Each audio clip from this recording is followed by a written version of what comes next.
Part 9. Until Adrian Mellon entered his life, Don had been planning to leave Derry.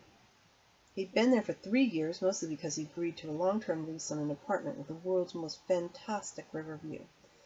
But now the lease was almost up, and Don was glad. No more long commute back and forth to Bangor. No more weird vibes. In Derry, he once told Adrian, it always felt like 13 o'clock. Adrian might think Derry was a great place, but it scared Don.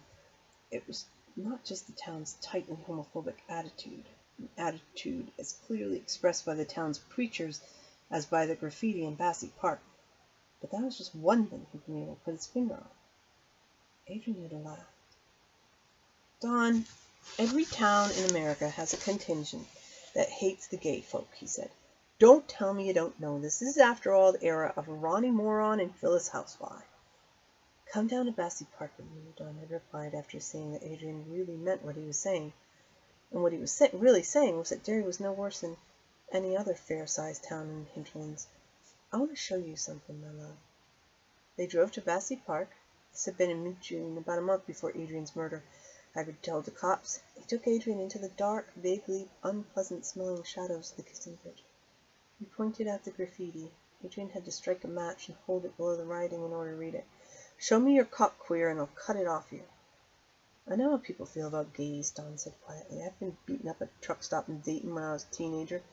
Some fellas in Portland set my shoes on fire outside a sandwich shop while this fat-assed old cop sat inside his cruiser and laughed. I've seen a lot. I've never seen anything quite like this. Look it over here. Check it out. He struck another match, revealed stick nails in the eyes of all faggots, for God. Whoever writes these little homilies has got a case of the deep-down crazies. I'd feel better if I thought it was just one person, one isolated sickie, but Don swept his arm vaguely down the length of the Kissing Bridge. There's a lot of this stuff. I just don't think only one person did it. That's why I want to leave Derry, Aid.